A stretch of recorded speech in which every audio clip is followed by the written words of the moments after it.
4, 3, 2, 1, 0. What's up, Viking fans? Welcome into another episode of House Calls. I am the Skoldoc, your host, brought to you by Minnesota Sports Talk. And joining me, as always, is my co-host, Dave, once again under the weather. Man, you've just had a tough year. Yep. But we'll get through it. Plenty of fluids. And we got just, a couple more days. Yep, there you go.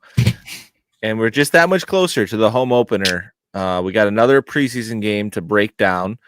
Admittedly, I only watched the first half. I was on my way to the Wisconsin Dells during the game time. My wife is driving, and then we swapped for the second half of that drive, so I missed the second half. But didn't look like I missed too much. I don't know the Vikings scored up until halftime when I was watching. Not a single starter played for the Vikings, but our guy Elijah Williams apparently had a really good game. So some of the backups are still, showing out, showing that they deserve to be on this roster. And apparently Garrett Bradbury, our longtime center, now plays for the Patriots, had a tough day against our backups. That guy just continues to really struggle against power. Dave, did you watch the game? Did you have anything that popped out to you? Well, I saw clips. I didn't have access to the game. I just listened to it on Sirius XM. I didn't splurge the $79 to get NFL Plus because I got screwed over with YouTube. I didn't unsubscribe to my YouTube the NFL ticket, so they automatically billed me and you can't cancel it. So I decided not to get NFL Plus because I got NFL ticket still. So I didn't get it. But I did listen on Sirius XM, and I did watch all the clips that people were posting. And yeah, I saw Bradbury just get, again, like the old days when he got shoved in the cousin's lap, and it looked like that was the case. So it didn't look good for him. I did, it is what I listened to, and then the clips I saw later, like Sam Howell looked awful. So all the good juju he had in that first game totally erased in the second game. And I think you even posted about getting Anthony Richardson to come to us. But I'm honestly liking Brosmer. I don't care. I don't care if he doesn't have experience. He was a 6-year senior. So I don't care. He has his legit chops, man. I like him, and I hope they make the right decision with him. I'm right there with you. When I listen to guys who are plugged in like Ben Gessling, Matthew Collar, they make it seem, and obviously they know a ton more than I do about the ins and outs of what it goes into being an NFL player, because they're around these guys on a daily basis. But they make it seem like it's just not a fair ask to have Brosmer be QB2 this year. Like that's just totally unrealistic. But when you watch him in camp and watch him in these games, he just looks good he just answers the bill every single time. I've been very, very impressed by this kid. And he's got to make the 53. Is he the shown new that Kyle much. Sloter? No, because Kyle wasn't good in practice, right? And you got to be good in camp. And he has been really good in practice. Yeah, and I think he's shown both. I think he's shown us that he's got the mental fortitude to really soak up the offense and like learn it as much as possible. Do you remember the camp highlight? I don't know if you saw this, but he was mimicking JJ McCarthy's footwork, like behind the play, because he wasn't getting the amount of reps. So he's like literally going through the footwork and like going through the reads, like changing his shoulders and his foot and his feet and everything, like matching the play, like just That's mimicking, great. like trying to act Mental like he was reps. getting that rep. Exactly. So it's like, I love the guy's attitude, and what he's shown me on the field has been great. I think his arm strength is adequate. He's shown us some dimes down the field in camp. I think we really found our long-term backup this year, which is awesome. And he got interviewed, and he was asked, about the receivers. He says that was the first time he did a 2-minute drill, and he had those, with those receivers. And if a guy tries to catch it with two hands, he has a touchdown. And then he throws a picking, to end the game, but out of desperation with the last play of the game. But yeah, he's like the only one that moved the ball. Yeah. Delton was at the game. Delton, drop some of your favorite observations or most important observations you had at the game, and we'll bring them up in the show.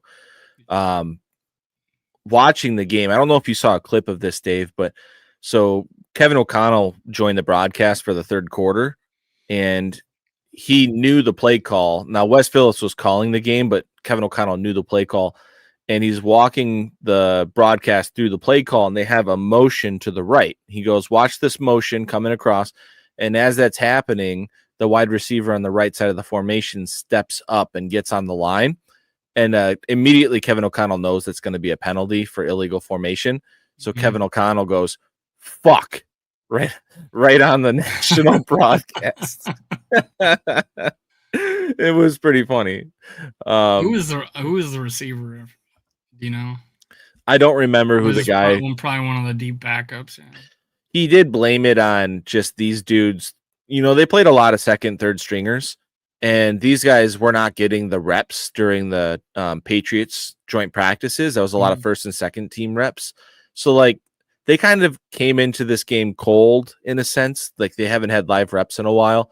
And so I think that he kind of blamed the sloppiness on that. But it was a glorious F-bomb on live TV. It was pretty funny. Let's see. Delton says, Kyle Sloter in the club lobby drinking a Modelo. I offered to buy him another one. He declined. Yeah, he seems like a cool dude. I think Kyle Sloter is a cool dude. Yeah, I've had him on our show, and he was great to talk to. He has a great mind for the game. I don't know if this, and he started to do a YouTube deal where he'd be like a quarterback guru and run through plays, and he was excellent. I brought him on, and I don't know. He just stopped doing it because I think he was having issues with the. It's true. He told me he's in issues with his pension, or his not necessarily pension, but his benefits from the NFL from the time he served in the NFL. Mm-hmm. And he actually messaged me to go make that video private, so you can't see it on my show anymore because he didn't want to show like he has any revenue streams out there or anything like that. So I don't know. He probably did the same thing to Score North because they did an interview with him. But yeah, he is a great mind for the game, and I think he'd have to. And the story about him being a receiver at northern Colorado, and then end up staying and being the quarterback his last year and getting in the NFL. It was just crazy. Just one of the more just crazier ways to get in the NFL. Yeah. The crowd here wants to talk about Elijah Williams. Delton says number 99 is a plus, and he was at the game, so he was watching Elijah Williams wreak havoc. And then Skull Mafia also brings up Elijah Williams is a lock. I won't go as far to say that Elijah Williams, number 99, is a lock on the 53 because that defensive tackle group is actually pretty deep.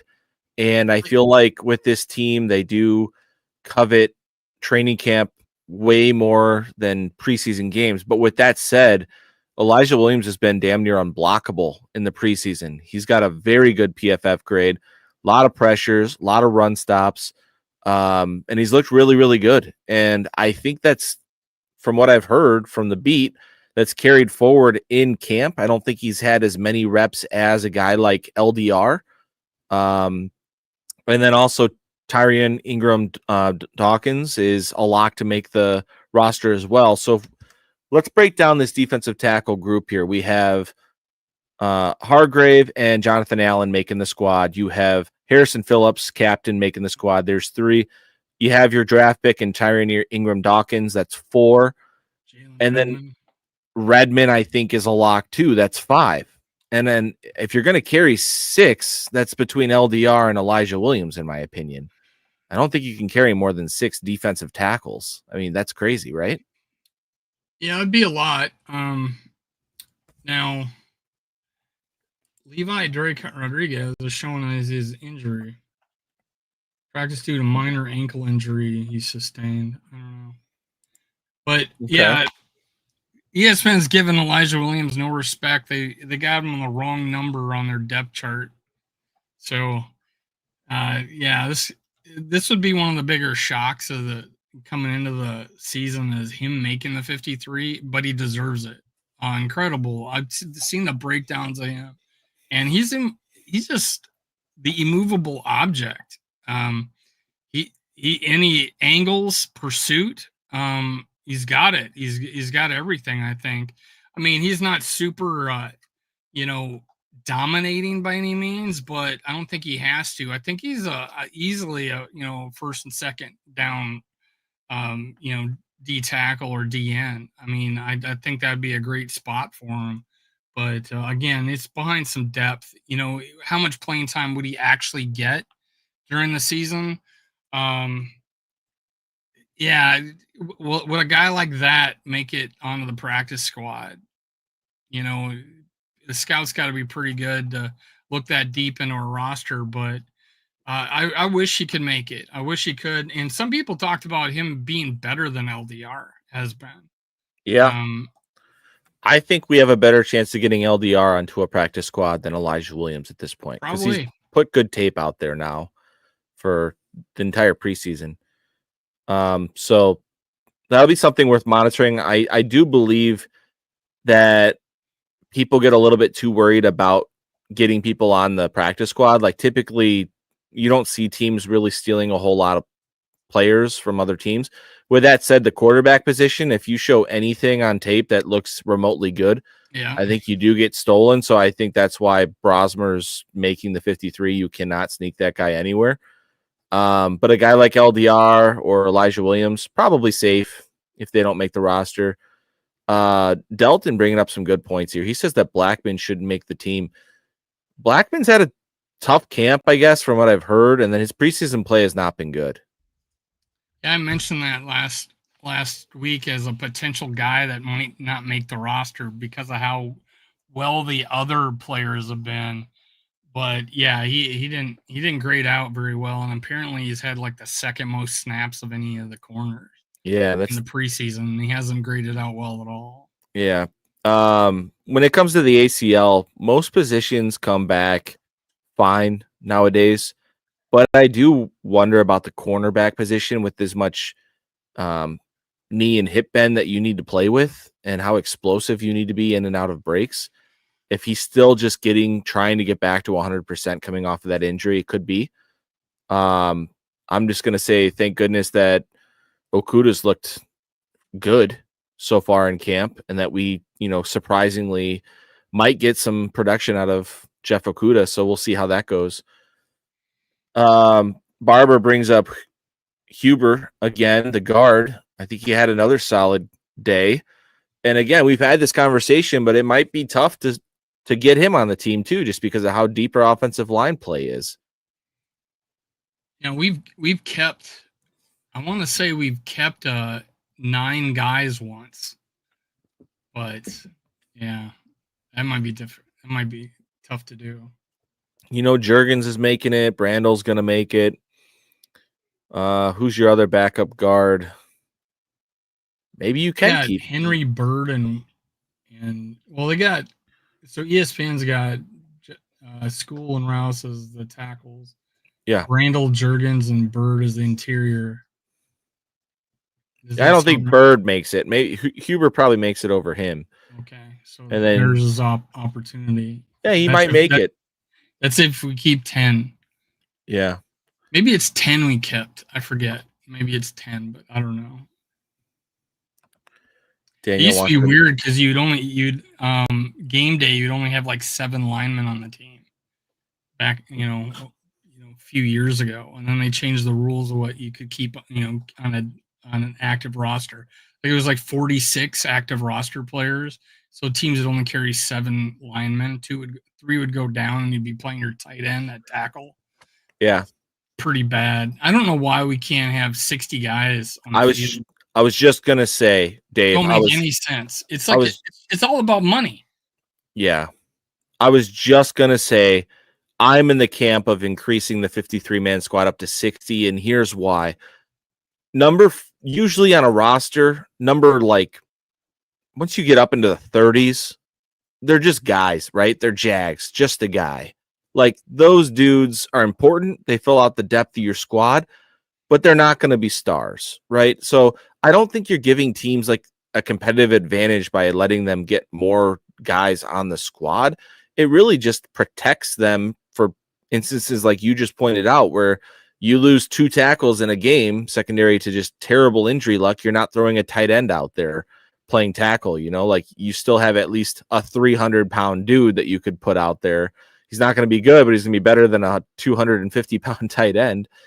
So I'm in complete agreement with you there. At least they did go to the emergency quarterback now, so that we have less games trying to play positional players at quarterback position. Receivers playing, option quarterback. Who do you, guys in the comments help me out here? But do you remember there was a situation? It was Denver. There was a kid from Denver who was a wide receiver but played quarterback in college, I believe. And I don't know if he completed a pass. You remember, like, they actually had time to game plan for that game. And I don't know if he completed a pass. It was that difficult for a wide receiver to play quarterback. I think after that game is when they came up with this emergency quarterback rule. It just makes sense. Yeah. I honestly, I kind of feel like they should put the and things have changed since, because now receivers get paid a lot too, and so do defensive ends or edge rushers. But I was like, have the quarterback be its own number, money wise, and then have the rest of the team, because gosh, you get that one quarterback, it can hamstring the team. But you want teams to have good quarterbacks. Yeah, it makes the rookie quarterback contract fun though. I like it the way that it is. There's some added. And now I'm not so heavy on it because receivers are getting paid $35 million. Right. This is another in-person observation from Dalton, who went to the game. He says when Kobe King hits, you can hear it. It seems, although like he's thinking too much. And yeah, he's a rookie. I'm sure he's thinking too much. But yeah, he's a big dude. He's not built like any of our other linebackers who are smaller in stature. So I like the idea of Kobe King and bringing him in certain looks, goal line situations, and let him just go downhill and be a thumper. Yeah, they only got him listed at 236, 6'1" and 236. I thought he was bigger than that. Looks bigger than that. Who's Logan? Barber or Dave? Do you know who Logan is that they're referring to? I'm looking. Logan Brown, left tackle. Oh, yeah. Okay. Yeah, he was the number 1 undrafted free agent ranked coming out of the draft. And there was a lot of excitement for him. But from the beat, I just haven't heard anything, because he's been going up against the likes of, Grenard and Gink and Dallas Turner. And so he's had his hands full and honestly just hasn't looked very good. But and I haven't really paid too much attention to him in the preseason. So I haven't heard too much about him. I bet he's a practice squad guy, if I had to guess. Do you have any takes on Logan Brown? No, not whatsoever. If you guys in the comments feel but as far as you can hold 16 guys on your practice squad now. I remember when it was like 6 or 7, and that was ridiculous. And this was crazy because our previous GM, he would bring 2 or 3 players in every week, be trying them out, just in case someone got hurt in the game coming up. But he was always bringing in 2 or 3 guys every week. And now you don't have to do that as much. You got 16 guys, that you have that pool of players to bring up on your roster. So it's much better now. So and the great thing is that there's veterans can be on practice squad too. So that's good. Daniel says that he was hoping the tight ends, like tight end 3 battle, would pop out a little bit more than it did. And I have to agree with him. I really haven't heard too much about tight end 3 position battle. I think this might be an outside hire after cuts for the Vikings. Bartholomew's going to start on IR, in my opinion, at least the PUP, but most likely IR. I think Nesbitt caught a pass. Yeah, I just haven't seen anything out of practice from Nesbitt. And then the other guy from Georgia, his name's escaping me, but I don't think he's done too much either. So, I think they're going to go with tight end 3 outside, someone who's cut from another team, pick him up. That's my guess. We'll track our friend Johnny Munt in Jacksonville, see if he makes the roster. If he doesn't make the roster, he's coming right back here. I almost Best guarantee you. third tight end in the league. Yep. Johnny Munt time. Do tight end screen to Johnny Munt. So we have conflicting views here. Bob thinks that Jefferson could play quarterback in the NFL, and Delton says that Jefferson should not throw the ball ever. And I'm in the camp of like, yes, Justin Jefferson has a cannon for an arm, but you probably don't want him throwing the ball too much in the game, like maybe once in the season. I'm perfectly fine with him throwing that ball across the field to do like that halfback screen that we've done a couple times, but throwing the ball downfield does scare me. I mean, look at Jamison Williams throwing that interception against the Commanders in the NFC champion or the NFC divisional round when the Lions lost that game. And so I'm just not a big trick play guy personally, but that's just me. How do you feel about it? I'm honestly, I haven't been too impressed with our trick plays all that much, but it seems like our punt, our fake punts have been pretty good. But yeah, Jefferson, obviously he's not on the punt team. But yeah, I mean, it's okay occasionally. I don't know. I just, maybe twice in a year. But I don't want him to do it down to, in the red zone. Midfield, yes. Give him room to, throw it away or stuff, but not try to force it into tight situations like, a red zone situation. I don't think we've really done that with him. I can't remember. I know we tried to do that with Dalvin Cook. That was the worst, freaking stupidest play call I can remember, is when they tried to do a jump pass with Dalvin Cook. Dumbest play call was the throwback to Kirk Cousins on like third and short. Well, it was supposed to be first down. They thought it was going to be first. They called a play, and they made it third and short instead. And they didn't change the play call. That's dumb. That's so dumb. You're Kirk Cousins. You're a vet. Change the goddamn play. Call a run. Do a quarterback sneak. Have some conviction. Anyways, Dalton says Ben Urasek. He's making the team as tight end 3. I don't know, man. You could be right. I think he's the leading candidate, but the team is deep as hell. They're ready to compete. Are we going to trust a rookie undrafted free agent for tight end 3 if he's not like grasping that job for sure? I don't know. Maybe. We'll see. I think he is the leading candidate, though. Barber, do you think that Ty Chandler will be cut? It's close. He's like that 53rd dude on the roster. He's super close. He's not done much, right? The only thing saving his job is the return ability. Kick return. Yeah, and they just signed a guy. I forget his name, but I don't think the Saints running back, I don't think he's anything. The Saints had like 6 running backs in their roster, and we signed like one of them. ESPN has actually moved Xavier Scott above Ty Chandler. So yeah, and I think Xavier Scott sat this game. I don't think he played this game, which is a good sign for his prospects of making the team. No, I think he did. Was in there. Did he play? Yeah. It was just him and Ty Chandler the whole game. I don't know. I thought I read something that said that they. I thought they. So I'm gonna pull up the stats. I might be wrong. I don't know. ESPN Vikings. Vikings versus. No, he played. He had 10 carries for 28 yards. So the average was only 2.8. Long was 6. He had 3 catches for 44 yards, though. He's good at catching the ball. Ty Chandler had 3 carries for 12 yards.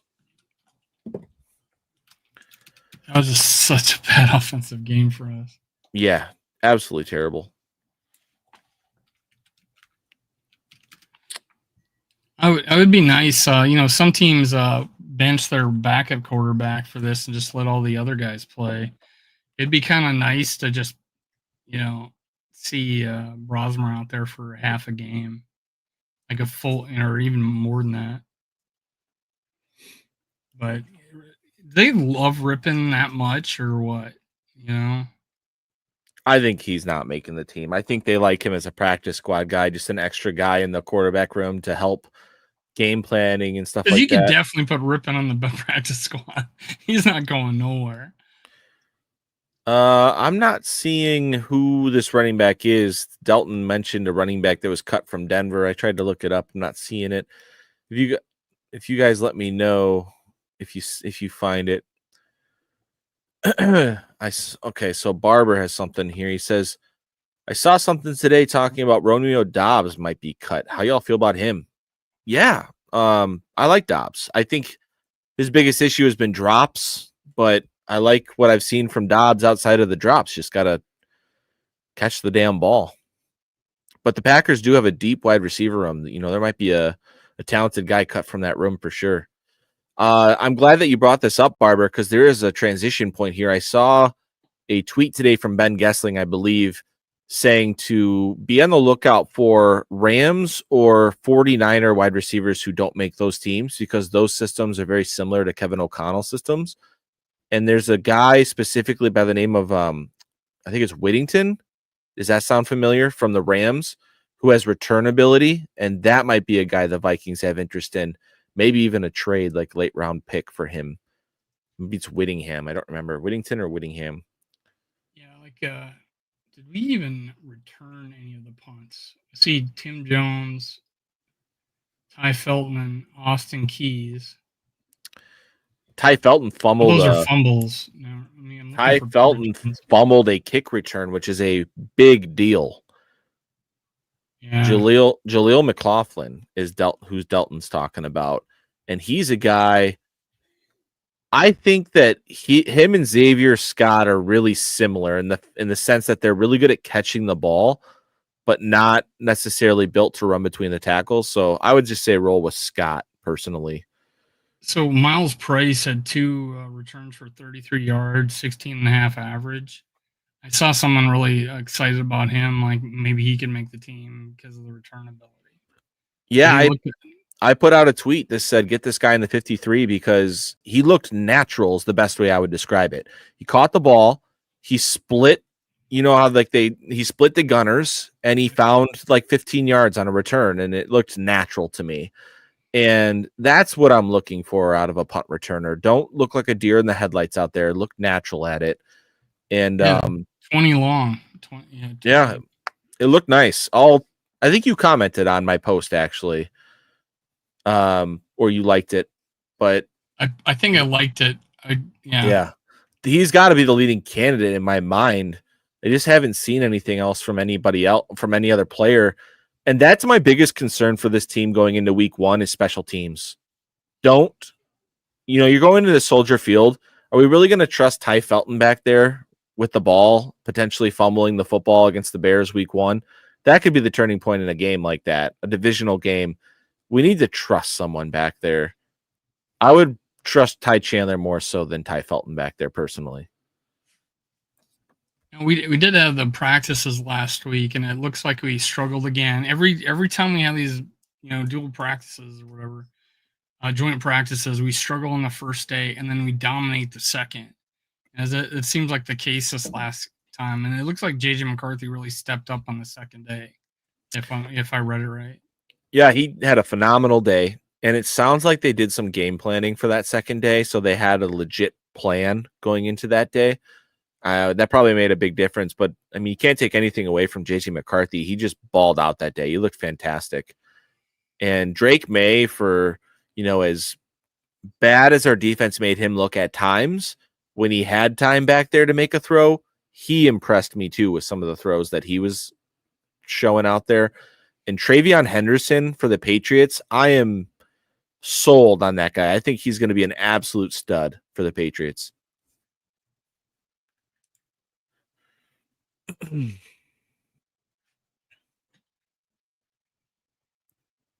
Keep the questions coming in the comments, though. You guys are doing great steering this discussion. So, wasn't a ton to. Trivia hit from Ohio State, right?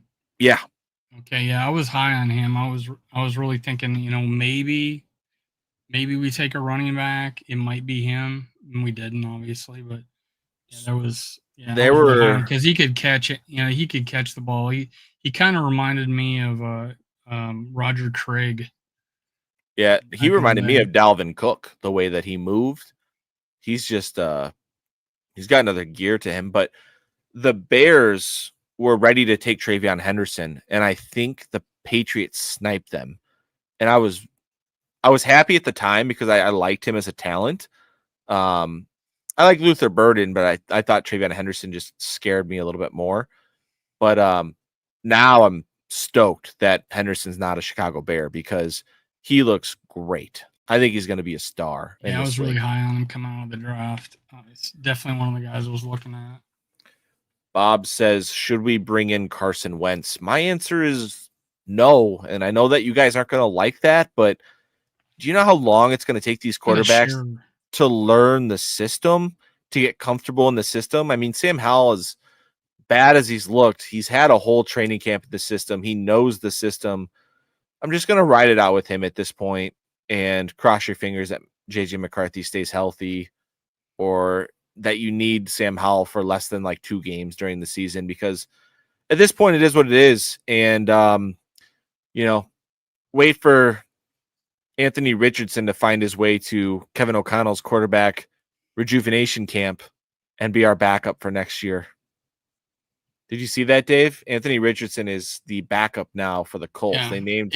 Yeah. I saw how outdated asked you, are you a little, you're a little worried about JJ McCarthy, and he said no, Sam Howell. Yeah, Sam Howell. Yep. I was going to reply back and say, oh, did your quarterback throw another interception again? And talk shit about ours. Yeah, he's a character. What was I going to talk about? That brought up a talking point. We were talking about backup quarterbacks, Anthony Richardson. Daniel Jones. That's worth talking about. So that benefits the Vikings because part of the pick comp formula for comp picks in the NFL draft, it deals with snaps that you have to play. So if Daniel Jones played like less than 60% of the snaps, I don't know if the Vikings would have had, thank you, Skull Mafia, a comp pick coming back to us. And so Daniel Jones now being the starter, and if he holds on to that job for much of the year, which the coach did say, I do not want to do the flip-flopping thing. We want to stick with a guy. So it's looking like the Vikings will have at least a 4th-round pick comp coming back to us, maybe even a 3rd comp pick coming back to us. It all depends on his playing time. But talk about good process. And I know it came up earlier in the show, the 2022 draft and Kwesi's draft history. I saw a couple tweets that he may be 32nd of all 32 GMs when it comes to draft success. And my response to that was, we know that the draft is random. You're going to have your hits. You're going to have your misses. So at this point, he's due for positive regression, right? It's coming. And the Vikings have a boatload of picks coming into next year, which is going to be nice. But hell yeah. Barber says, let's bring in Anthony Richardson. I saw someone on Twitter who was like, nah, I'm not really interested in DeMarcus Russell 2.0. And my whole thing is like, you're not bringing him in to try to surpass or supplant JJ McCarthy. You're just bringing him in to rejuvenate his career, essentially, right? And at the very least, you have a trade component if you can get him playing some good ball on tape in the preseason. So I'd be all in for that. Yeah, I saw he was like rated out of like a certain amount of starts in the last, I don't know how many years, and there was like 55 quarterbacks involved. Like he ranked a last in like accuracy and just last in like everything. But I was, when I wanted to draft him, if we did draft him, I was hoping he would sit for 2 years I thought he was that raw, but he had that much talent, and he has the ability to launch it, run rolling out left and launching it across the field 70 yards. He's got a lot of talent. It just can get a guy that can mold him, and he doesn't have that at Indy at all. Right. I do want to bring up Delton's point. He does not think the draft is random. That's his opinion. He says, Ozzie Newsome, who's had more success in the NFL draft during his GM career, I think, than any other GM in the history of the NFL. He's the GM for the Ravens, if you don't know that. He came out and said that they've done so many studies on the draft. And he said himself that when it comes to the picks, it's random. That no GM or no front office over any other front office has a leg up when it comes to the actual pick. That is random. However, what's not random is draft process. And Newsome was not shy when he said that they personally love to trade down or do other things to get them more picks, because more picks equals higher hit rate. You just have more shots at the dart or at the dartboard. So I agree with that take from that GM. I think that's absolutely the correct take, that if you have more swings like Spielman has had, that's kind of the way that Spielman liked to draft, right? Like, he wants to trade down. He wants to finish the draft with at least 10 picks. You're going to have more shots at the dartboard, and you're going to hit a bullseye every once in a while. But then, he brings up Ryan Leaf, like number one pick, completely busted. That happens. It's football, man.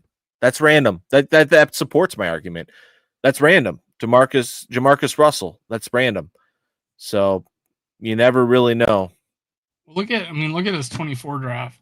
We hope it works out. Obviously, we can't guarantee it, but JJ McCarthy, Dallas Turner, Kyrie Jackson died. Okay, Yeah, rest in peace. he was going to be good. All signs pointed he was going to be good. Walter Rouse and Will Reichard. Hopefully he's back on the straight and narrow. Michael Jurgens and LDR.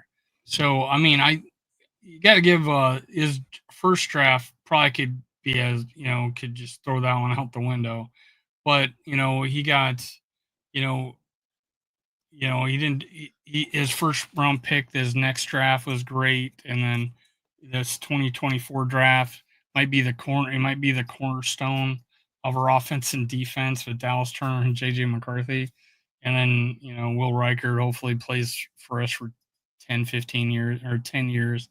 But that first year is just heavily waiting on his legacy, and Jalen Naylor's not a bad player, and we had a couple 100-yard games out of our running back from that draft. So yeah, the top end of that draft was complete bust, but since then I think he's made some really good draft picks. Now again, the book is still out on McCarthy and Turner, but if those guys hit, it's going to look pretty good. Yeah, I completely agree. I mean, he picked Addison. Undrafted free agents, that guy's a genius, and free agents, he's a genius apparently. Yeah. So, yeah, I mean, like if he's hit a couple more times, we're talking about one of the best GMs in the league, right? So he does. We need to see some more hits for sure. I'm not going to apologize for his picks that have missed. We have a couple guys in their comments who are pushing against the idea that the draft is random. That's fine, to each their own. I do believe that there's some randomness to the draft, 100%. It's got to be because there's percentage of hits. They actually do statistics. Yeah. Like these are randomness in it. I'm not saying that it's all random. There is some, this is a billion dollar industry. They would all love to draft the best players, and yet we see busts year after year, and it's not always the same clubs. They have access to GPS data, to all the tape that they can handle. First round quarterbacks only hit 50% of the time. So Treadwell had awesome college tape, right? Like, we thought Treadwell was going to be a good receiver. He had awesome college tape, and the dude could not play in the NFL. He's still in the NFL somehow, but he's shown us that he can't play in the NFL. The Eagles GM, one of the best GMs in the NFL right now, Howie Roseman, recently came out and said, I still lose sleep how I did not pick Justin Jefferson. You know, they took Jalen Reagor over Justin Jefferson. He's like, that still bothers me. And that's the best GM like right now in the NFL. Completely missed that pick. So it's like, I didn't even know it was the same GM. yeah, I just think that because he's been hitting on everything lately. Everything. It's just random, man. Like it's not like Howie's decided to take a year off. It's just they picked and they missed, you know. It's the draft. But I will say that process is important. And I think it's fair to criticize Kwesi's process in 2022. And he's come out and he admitted exactly what he did. They dropped down from 12 to 32 without getting a future first. And he said that his primary goal was to fix as many holes as possible in one draft, right? He overextended himself instead of just taking a good player.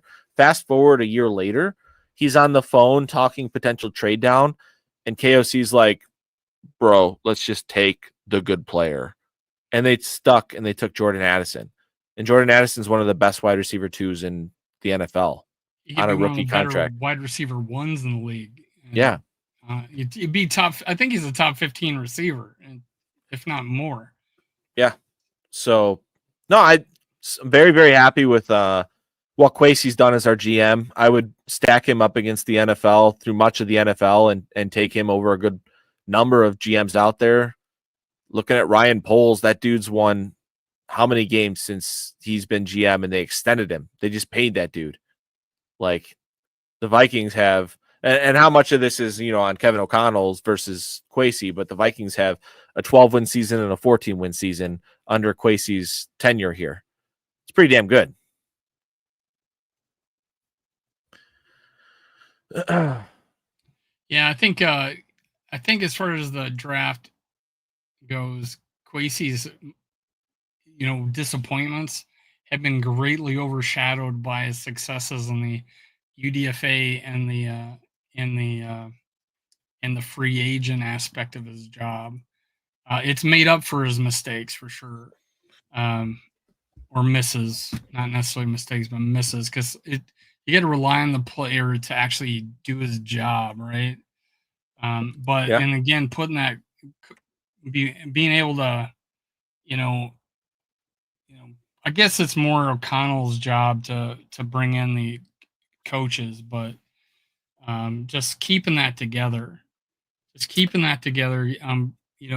right core together, making a decision to move on from Cousins when the price got too high, and doing the right thing. So I like him. I wasn't high on him at all, but he's just won me over after last year's free agency. That was incredible.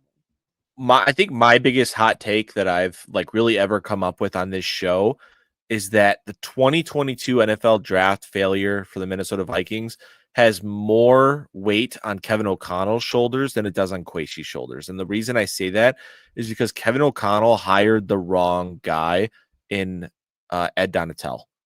And in doing so, that was on O'Connell. They drafted they formulated their draft plan based on the defensive holes that they had. They had a plan to go get Lewis Seen and a corner. They ended up drafting the corner who still can't play for Dallas. He's not going to make the team. Andrew Booth Jr. And I admit, I like Booth. I was willing to take him in 15. Again, yeah, he was a draft value at that point, but it was a randomness of the draft. He did not work out.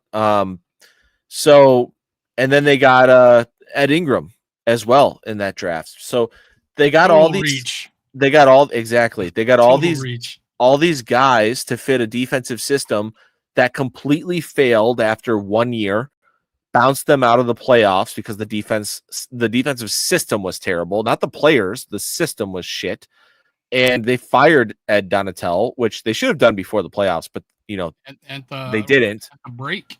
So they should have. So then they go out and they get Brian Flores, and he completely redeems himself, right? Like Dumb and Dumber meme, right? You completely redeem yourself. They hire the right guy. And Brian Flores is an excellent scout. He knows what to look for. He was a scout previously, so he does an amazing job. That's right. And a lot of like the praise that we give Kwesi for the free agency that he's had the last couple of years, it's because of Brian Flores. He's the one giving the shopping list to Kwesi, and Kwesi and our excellent cap guy, forget his name right now, they're the ones that are, signing off and bringing them in, but it's Brian Flores who's providing that shopping list. So, yes, I stand by my point where I think Kevin O'Connell was a large part of the failures of that 2022 NFL draft, and Kwesi has blame because the process sucked. That's Kwesi's call to trade down from 12 to 32. That's on Kwesi. But the actual players they targeted is more of a collaborative effort than just putting that all on Kwesi. I think all three of those guys that I wanted at 12 were all pretty good. Jameson Williams is still kind of a anomaly. He might be a long-term player in the league, but the other two guys, D tackle for Eagles and the safety for the Ravens, were all the three guys I wanted right there at that spot, and all have been pretty good players in the NFL, which kind of sucks. But I think you had something there. I think you have something there because he did hire. That was O'Connell's choice of his defensive coordinator. He made the choice there because he wanted a Vic Fangio scheme because it was a hard scheme to go up get against. One of his disciples, and this guy did not know shit. No. There was a time where the guy got beat. And you were like, "Oh, why didn't that guy go?" Well, it wasn't my job. He was supposed to go. I'm like, why would you have him go? It's like so stupid the way his scheme was. I couldn't stand it. I am so spoiled now watching Brian Flores scheme because I can't stand it when teams just line up a defense and let you read it before the play. I think that's just asking them to beat your ass. You know what I mean? And that's what that Ed Donashell scheme did. Oh, I think you're gonna like it. I think you're gonna like the way we play. I think you're gonna like the way we play. Oh, and it was worse than expected. You know what? Like Judd Zolgad kind of said at the beginning of the season that he didn't like that hire, and I should have listened to that a little bit more because he was around him when he was in Green Bay, and he was absolutely right. That guy cannot coach football. Skull Mafia reminds us that the Ed Ingram was basically traded for Jordan Mason. And just awesome process by Kwesi. That's awesome. Jordan Mason's going to be awesome for our team this year. It's going to be good, dude. It's great. That's the perfect matchup with our starting running back is to have a thumper like he is. He's going to run through some dude's face at the goal line and score some touchdowns this year. It's going to be great. I'm looking at Kyrie Jackson's photo here, and I'm sad. I was really high on him. I thought it was one of the better values of the draft. Delton, you're going to have to explain this comment a little bit more to me. A good player going to a big market is going to generate more money than a good player going to a small market. That's a fact. Are you referring to the draft and are you saying that there's a little bit of I don't know what the word is, but what's the word when something's not legal, right? When there's dirty shit going on behind the scenes is what I'm trying to say. Collusion. Are you saying there's collusion in the draft to get certain players into big markets like New York? NFL profit sharing. So if the bigger markets have better players, they'll have more success. There'll be more people watching. They'll make more money. That's what I think he's saying. Right. Okay. I guess I'm just confused how, because I thought he was connecting that to what we were talking about earlier with the NFL draft. I just don't see how it's the team's decision, and the teams, whether they're a small market or a big market, they're going to pick the players they want. Unless he's saying that the NFL is. NFL yeah. never. No. You trust me. I know that there's collusion. Now, we talked about it on this show. The Lamar Jackson situation was total collusion. You're telling me that the Atlanta Falcons weren't going to even put a bid out on Lamar Jackson when he was available, and instead they're going to pay Kirk Cousins over $100 million coming off an Achilles tear instead of putting a bid out on Lamar Jackson? Are you kidding me? Baltimore, all they had to do was match it, right?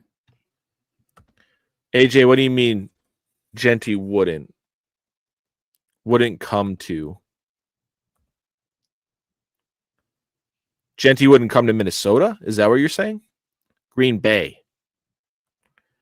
So, I don't know. I guess I'm confused. Like, please enlighten me. But if Green Bay had the top 10 pick and pick Genty, he doesn't have a choice. He's going to Green Bay.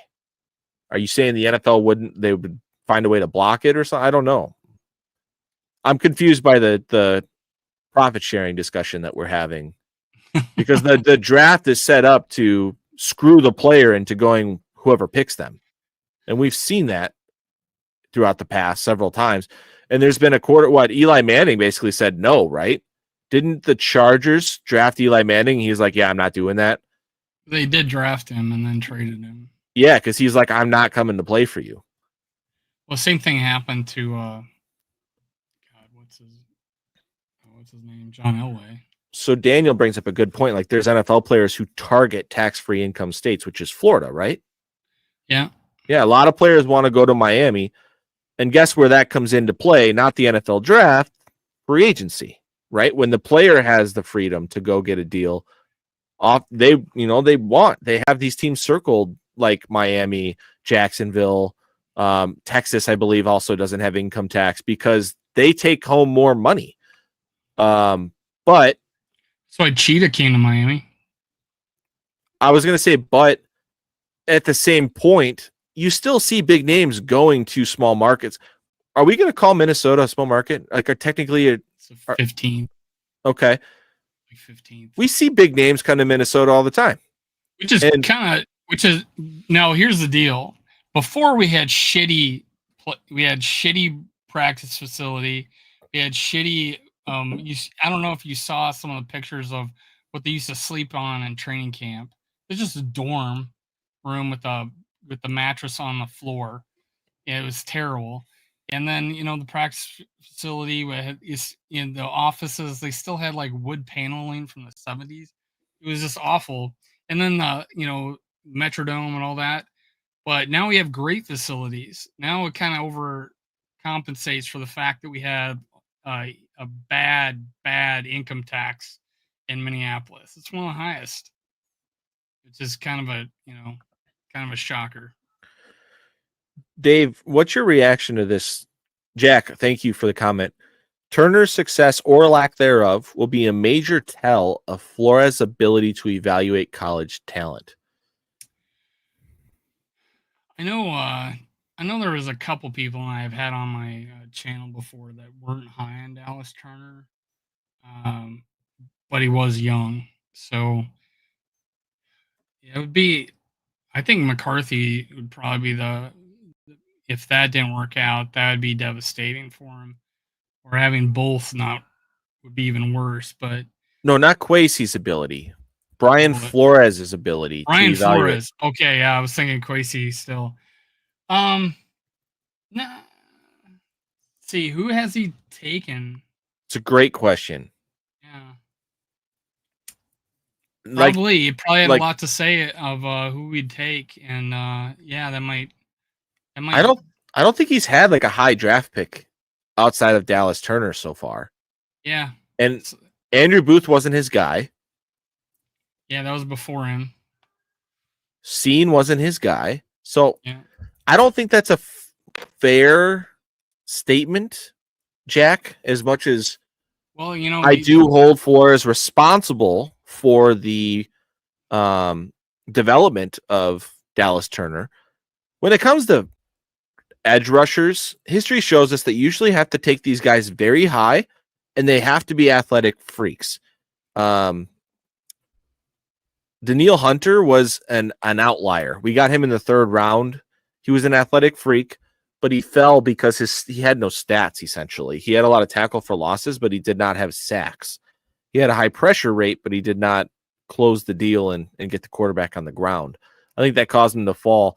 But since Danielle Hunter has been drafted, I think NFL teams have gotten smarter with that kind of guy, and that guy is now taken in the first round. And they don't let that athletic freak fall as long as he has the pressure rates now. So let's say Turner fails, but I mean, look at the UDFA's or Ivan Pace Jr. LDR might use a late round pick that draft. Look at Elijah Williams. Yeah, but what I'm saying though, like that's good for Flores that he's identifying these late round dudes. But I'm not going to hold their failures against Flores and say that he can't scout college talent if those guys who are undrafted free agents fail. Does that make sense?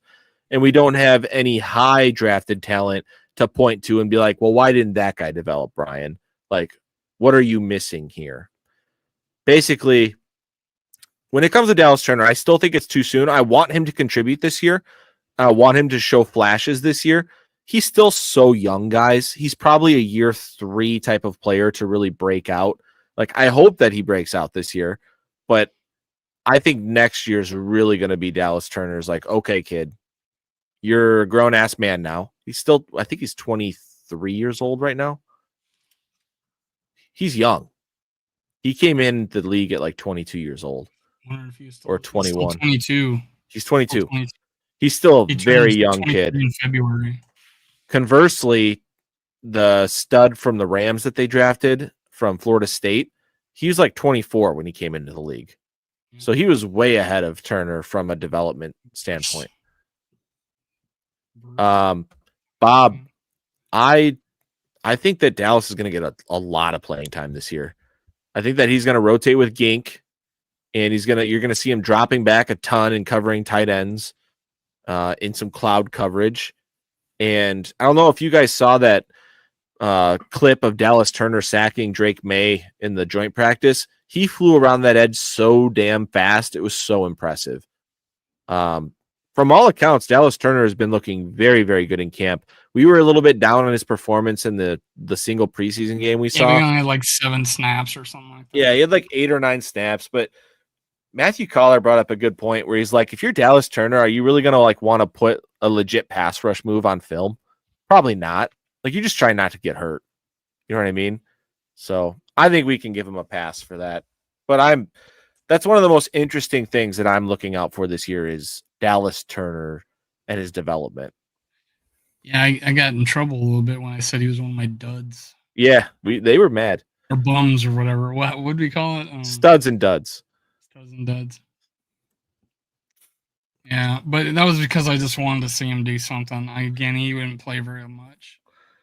Daniel brought up Steve Hutchinson and the poison pill contract. Do you know about the poison pill contract? Yeah. So let me just make sure I have this right. So we were going after Steve Hutchinson. We wanted to make him the highest paid guard in the NFL, but I believe Seattle did have the money to sign him back. But I think Rob Brzezinski put something in the contract like he'd be the highest paid lineman on our team or something like that, or guard or whatever on the team. Like always, right? Yeah, and if someone got paid more, he would get more money. And so Seattle could not match that language for some reason. Yeah, they didn't want to, because they had another player like a tackle or something. Like a tackle, yeah. Get a lot of money. Maybe it was Russell Okung. I don't know if that was the same time, but I know he was a stud for them. So yeah, that makes sense. So that I think that pissed the NFL off from what I've heard, and I think they did the same thing to us the next year. Oh, they did. Yeah. Okay. TJ Houshmandzadeh, Steve Burleson, or what? It was a receiver. Oh, Nate Burleson. Steve. What did I say? Steve. Nate Burleson, I think. Yeah. Yeah, it was Burleson. I thought someone told me that the NFL had outlawed that type of language because. Yeah, they did. They no longer can do that. Yeah. But yeah. That's fucking brilliant, though. And then they started taking all of our players and coaches. Remember, they took our OC. They took Yeah, I remember that Seattle was like a pipeline for Minnesota players. Like it. And then we tried to take one of their tight ends, John Carlson or something. Complete dud of a free agent signing.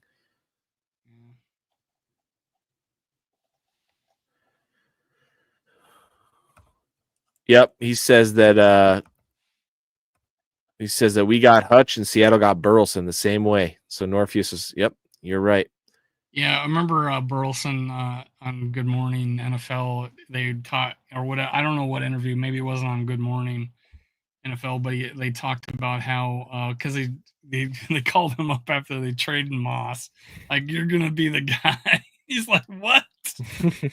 I'm replacing Randy Moss. Yeah, that's tough. That is tough.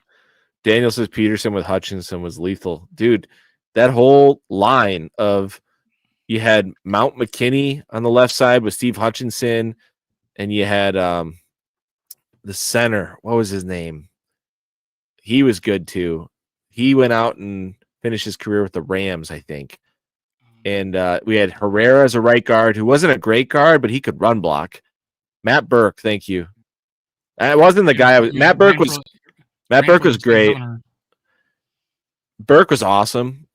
He went and finished his career with the Ravens. I was thinking of the guy who replaced Burke, who ended up finishing his career with the Rams. But and then the right tackle was Lodeholt. Massive human beings, dude. Those tackles were so big. With so many off false start penalties, though. Lodeholt. He was a road grader, though, a run blocker. Delton, who did McKinney go win a Super Bowl with? I do not remember that. McKinney was a really interesting player. I mean, God-given, talented player who, in my opinion, sack in college. In my opinion, did not love football. He loved being in the club and partying. He went out to play with the Ravens. Yeah. You'd hear all the time about him racking up huge bills at the titty bar. That was his thing. He's still on the media a lot. I think he just got interviewed by our old media director that fired. Steve Wabi? Yeah, Wabi. He just got interviewed by Wabi. Interesting. Yeah. I really want to know what happened. I saw him chugging situation. beer at some party recently on my YouTube short through like an ice volcano, and he's at the bottom of it chugging whatever they're pouring down it. I'm like, dude's living life still, man. Yeah, good for him. There was a Maxim magazine article about the Love Boat. Pretty graphic. They had pictures and they had blocked out faces. Oh, wow. So, and they did. McKinney was one of the worst contributors on that party. Let's just put it that way. It was pretty bad. What he was Daniel actually just said Fred Smoot, I think, was like the guy who put that all together. Fred Smoot still sells T-shirts about the Love Boat. He did a documentary on it. He's just proud to wear it, I guess. Yeah, so I mean, as we bring this show to a close, the Vikings play their final preseason game on Friday night against the Tennessee Titans. I'm sure we're not going to see a single starter play. It's going to be a lot of backups. I'm just going to be watching for the same guys, right? Elijah Williams, I'll be watching him. Brosmer, be watching him. And the wide receiver depth, Miles Price. Does anybody else catch my eye? And I think I got one more. We actually haven't talked about this tonight. The punters. Can Chapman take the job from Ryan Wright? I think he can. They've been having Chapman hold quite a lot this preseason for Will Reichard. They did last year with that other punter we had. They didn't have. You're right. And Reichard's been nails. Outside of one bad day in training camp, he's been very good. And I drafted him in my fantasy league, so knock on wood. We're not kicking field goals this year. We got Jordan Mason. Extra points. We have a lot of extra points. Thanks, Delton. It's good to have you, man. Thanks for all the talking points you brought tonight on the comments. All of you guys, very active in the comments. Make sure you hit like. Yeah, like and subscribe, guys. I told Dave he wasn't feeling well, and there wasn't a lot of content to talk about because the preseason game was pretty terrible. We didn't learn anything. No starters played. We haven't heard anything in practice really outside of some injury stuff. Justin Jefferson's back at practice. We didn't talk about that tonight, but he's back at practice. I've been telling you guys all along, don't worry, he's going to be fine for week 1. But we've made an hour and 5 minutes into the show because of your great questions in the comments. You guys are so engaged and you're bringing good stuff to the show. We appreciate that. We're going to continue to do this every Tuesday night, at least for now. And then going into the season, we may switch up our schedule a little bit or tweak it, maybe do more than one show a week. I don't know. We'll see how that goes. But love to having you guys. It's been a good show. Thank you for tuning in. And Skol Vikes.